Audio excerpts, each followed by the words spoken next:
Hi. I'm a little bit late, and that's that's okay. Maybe other people are late too. I'm going to share this on my other page. Give me a second here.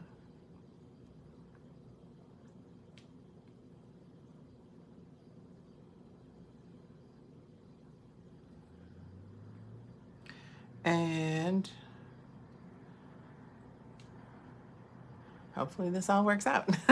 So today, I'm going to be talking about David when he first was chosen through Samuel. And if you've been to Sunday school as a child, you've probably heard about David and Goliath probably a dozen times. But that is what we're going to get into a little bit. So it's 1 Samuel chapter 16 and 17. And a little backstory here on what's going on is King Saul was the first king of the Israelites. He was appointed by Samuel. Samuel was a judge and a prophet, and he was very close with Saul.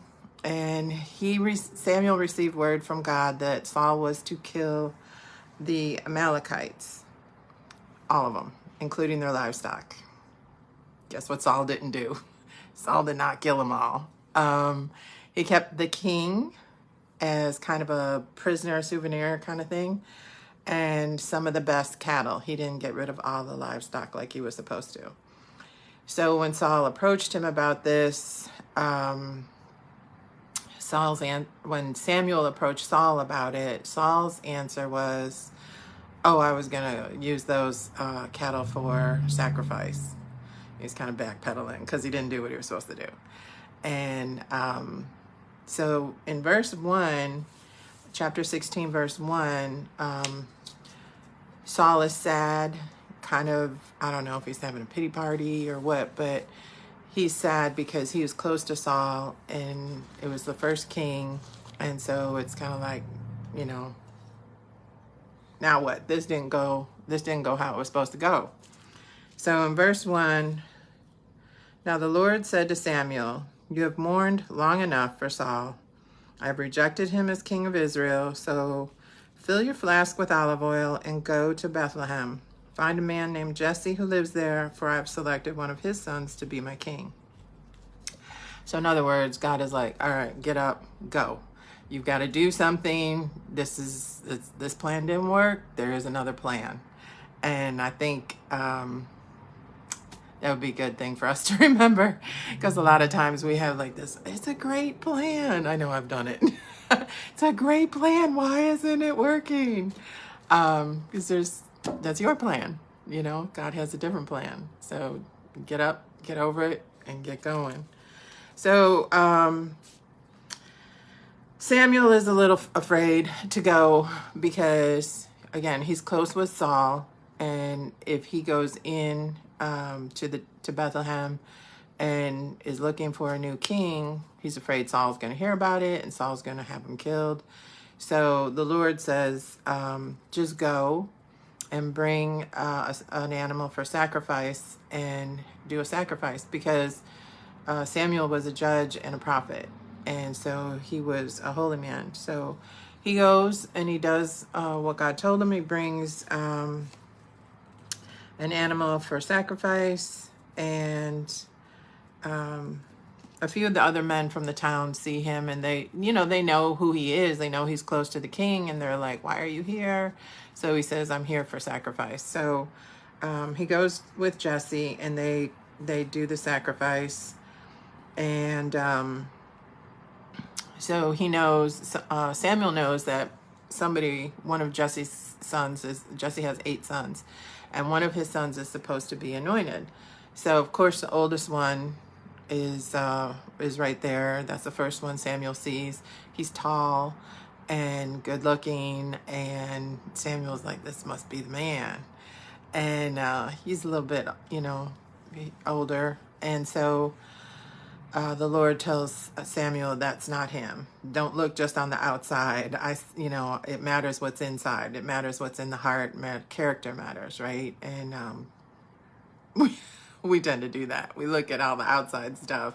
We don't know what's going on. We look at so much surface stuff, especially with social media. It's like, oh, they look like they're having a great time. They went on vacation to blah, blah, blah, wherever.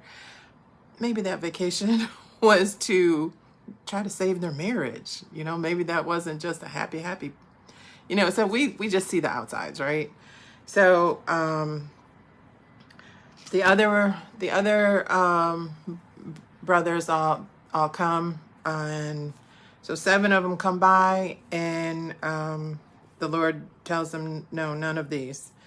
So Samuel says to Jesse, are these all the sons you have?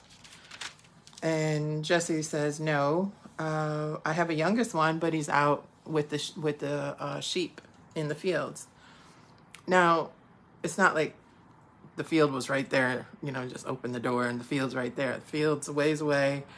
And Samuel says, go get him, send somebody to go get him. So it's going to take a while. And Samuel says, we're not eating till he comes back, because Samuel needs to get this situated. So somebody goes to get David, is the youngest one. This is when he's chosen to be king. And so he comes back, and I'm going to read.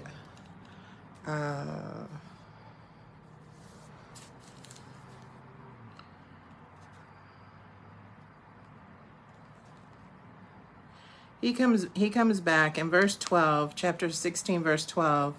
So Jesse sent for him. He was dark and handsome with beautiful eyes. So the outside was pleasing, but it was also his character, his heart that God was looking at. Why not have both? So another version actually says ruddy with good features. He was, though, only about 12 years old at this time. So maybe he hit puberty and was starting to look like a man. But apparently he was good looking, but he also had a good heart. So this is where verse 13. So as David stood there among his brothers, Samuel took the flask of olive oil he had brought and anointed David with the oil. And the Spirit of the Lord came powerfully upon David from that day on. Then Samuel returned back to Ramah, where he was from. So time goes on, and Saul is now, because he disobeyed God, he's lost that Spirit of the Lord that David now has. Saul has lost that because of his disobedience at the time. So he's starting to feel depressed, and he's not clear-headed. He's tormented, and so somebody in his servants that worked for him said maybe some music would calm you down. So somebody mentions they know a shepherd, David, that plays the flute really well, and we should go get him. So just a little side note here. I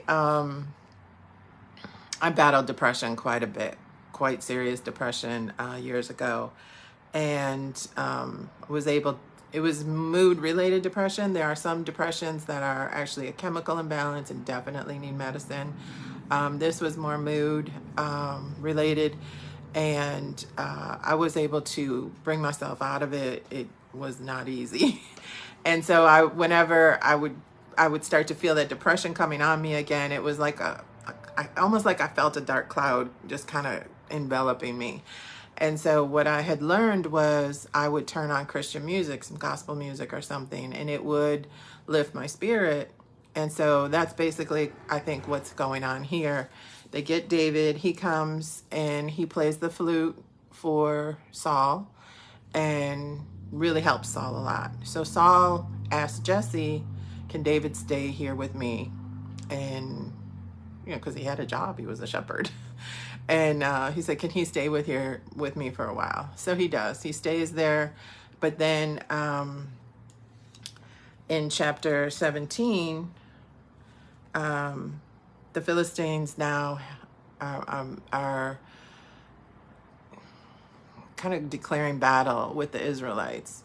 And the Philistines were, oh, I didn't tell you about the Amalekites. The Amalekites were, they were supposed to be completely killed and obliterated because they had attacked the Israelites right after they came out of the Red Sea. Like they had just gone through, they had just left Egypt, they had gone through the Red Sea, they get to the other side, and then the Amalekites come around from behind them and start attacking them. So that's why God had wanted them to be killed. So now the Philistines are declaring war on the Israelites. And the Philistines always kind of bothered the Israelites throughout different times. One time they went and took the Ark of the Covenant, and they're just kind of like always there, always bothering. So at this point, they are now camped out on a hill. The Israelites are on the opposite hill. There's a valley in between. And at this point now, David has gone back because Saul is with his army on this hill. So David has gone back to be with his dad and take care of the sheep. At this point, David's probably about 15. And 3 of his oldest brothers have gone to battle. They're there on this hill with Saul, attempting to fight the Philistines. So what happens is this Goliath, if you've been to Sunday school, you know Goliath, the big giant. He actually, from I guess what they can figure, he was 9.5 feet tall.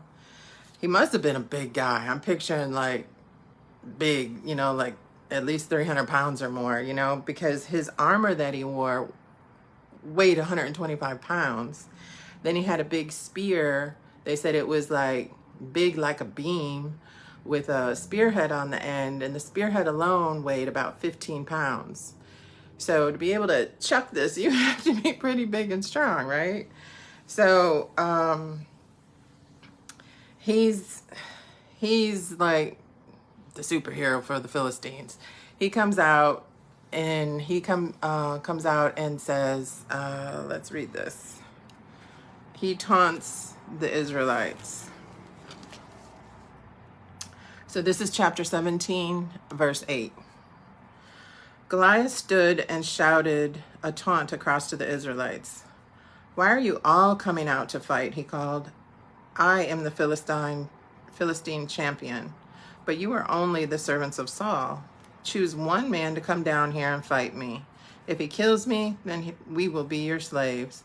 But if I kill him, you will be our slaves. I defy the armies of Israel today.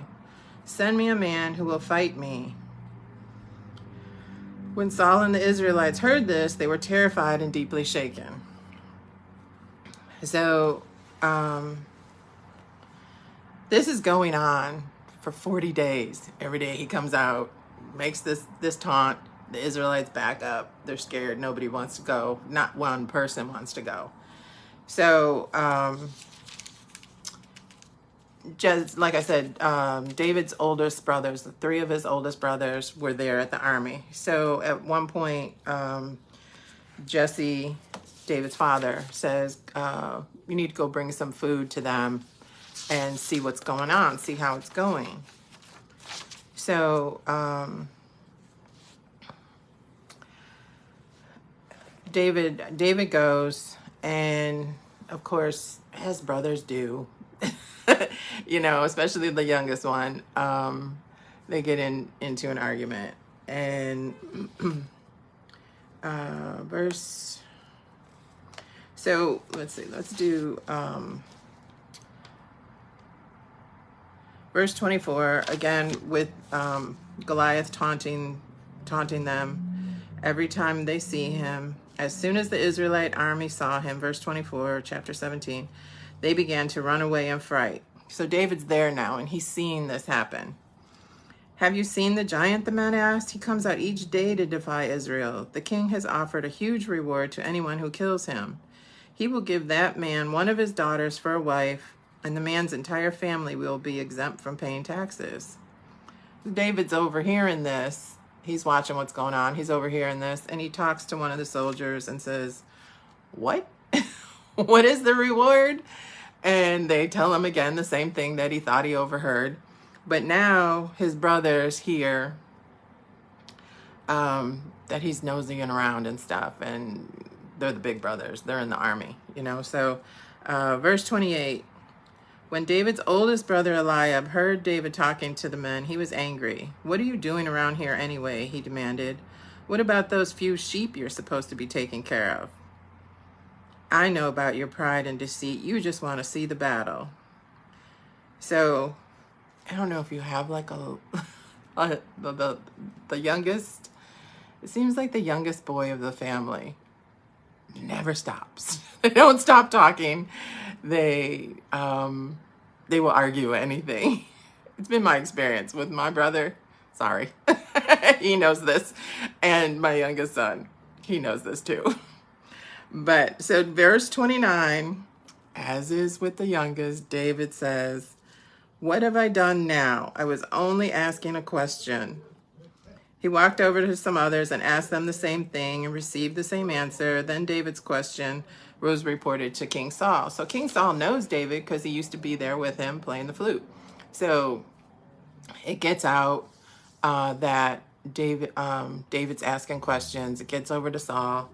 And Saul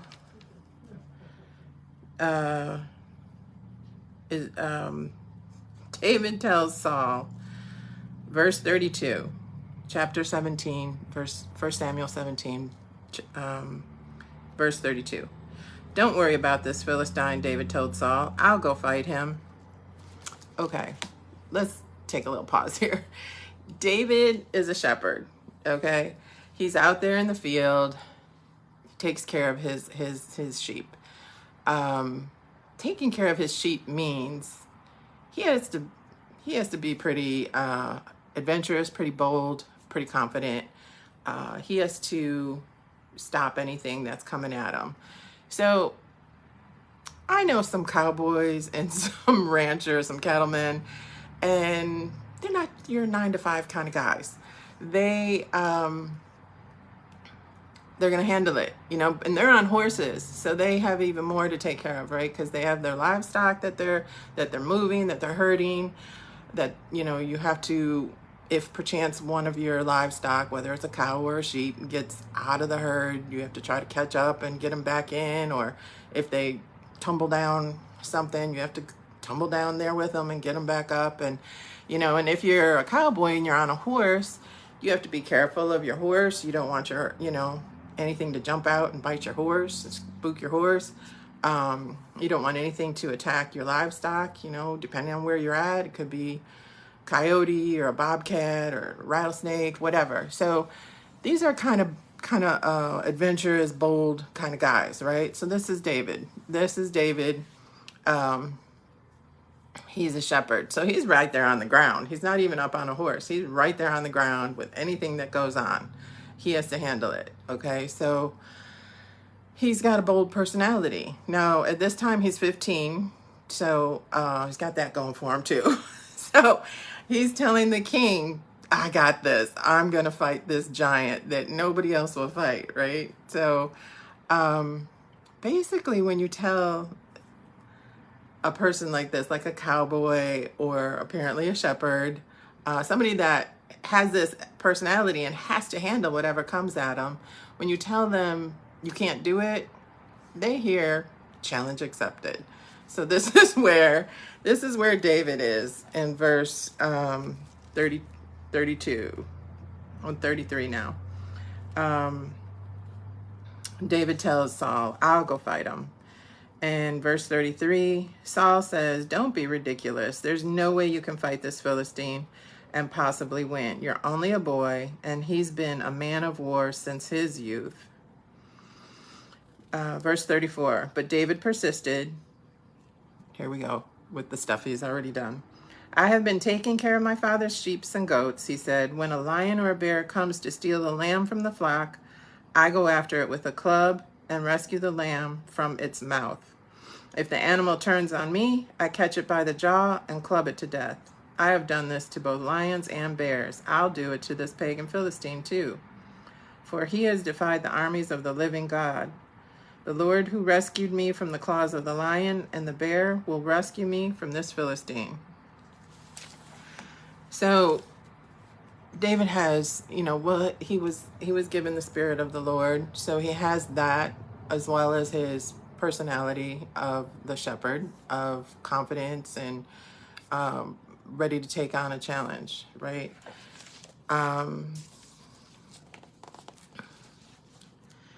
So finally Saul gives in. He's like, all right, let me give you some armor. So he gives David all this armor, grown-up man-size armor, and David can't function in it. He can't move around in it, and he takes it off. In verse 39, David put it on, strapped the sword over it, and took a step or two to see what it was like, for he had never worn such things before. I can't go in these, he protested to Saul. I'm not used to them. So David took them off. He picked up 5 smooth stones from a stream and put them in his shepherd's bag. Then armed only with his shepherd's staff and sling, he started across the valley to fight the Philistines. I keep switching that. So I think a lesson right there in those verses is not to try to be like somebody else. Don't try to do it like somebody else does just because it worked for them. Follow what has been laid on your heart. Do how you do it. I've never done a Bible study before. Don't know if this is real, accurate, or whatever. I'm doing my research, and I'm really enjoying understanding the context of what's going on. I think it makes it more relatable, other than just, have you ever sat down to read the Bible and it's just words I can't pronounce, words, but for me, knowing the context of what's going on, a little bit of the history, who the Amalekites are, who the Philistines are, why are they fighting, so I hope you enjoy learning a little bit of that in these studies as I show some of the context. So let's see where we at.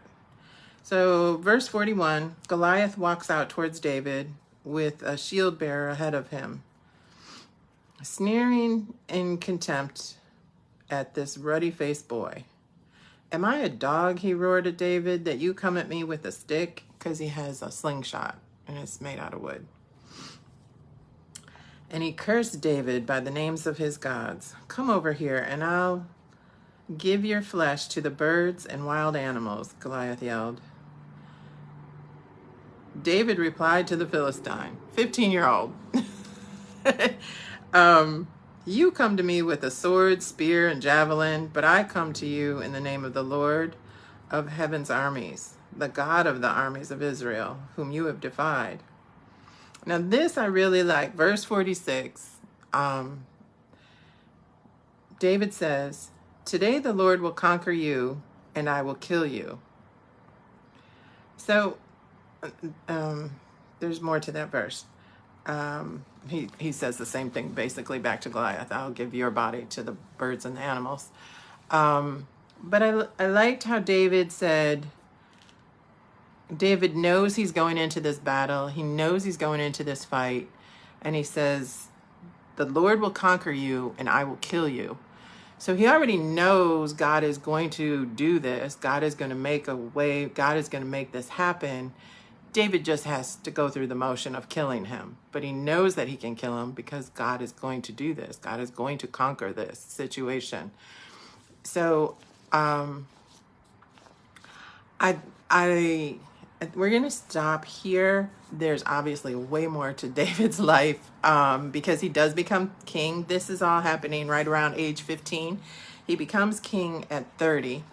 And Jesus is actually born through David's lineage. And but I like this passage because it was completely opposite of what we studied last week with Gideon. Remember, Gideon was afraid. He was the weakest He was the smallest of the weakest of his clan, and he had faith, but he needed help. He needed encouragement. He needed a sign after sign after sign, and God knew it, and God was okay with it. God did all the signs that Gideon needed, and but he still accomplished what God told him to accomplish. And then we have complete opposite. We have David, who's like going all in, not hesitating, not needing a sign, like, do you want me to kill this giant? If so, do X, Y, Z. No, he's just like, bam, I'm going in. I know God's got me. And I'm trying to be, I know I'm like Gideon. I need signs. Am I supposed to do this? Am I supposed to do this? I'm trying to be more closer to David's end of the faith spectrum. But I think there's definitely times where you know things are going to be okay, but it's I I just really am trying to in my everyday life and situations get a little more stronger and not have that hesitation, at least not as long. And I have it's good friends around me that encourage me, that remind me, you've been through other stuff. God always brings you through. Just keep going. And so I just would like to encourage you with that, and reiterate that verse 46 where David knew that God was going to handle this. He just had to go through the motion of doing it. And but like I said, Gideon had faith, but a little milder personality, a little more timid, and God used him. David was bold and out there and all in without hesitation, and God used him. So wherever you are on your faith journey, just stay close to God. Keep praying, keep reading the Bible, and know that God will use you no matter where you're at, whether you're timid, whether you're strong, or somewhere in between. God uses everyone for different purposes, and just keep walking, keep going. So if you have anything you'd like me to pray for you about, I would love to do that. You can put it in the comments here, or you can, if you'd rather keep it more private, you can put it in a direct message, and I will check those. And I will see you next Thursday. Thank you.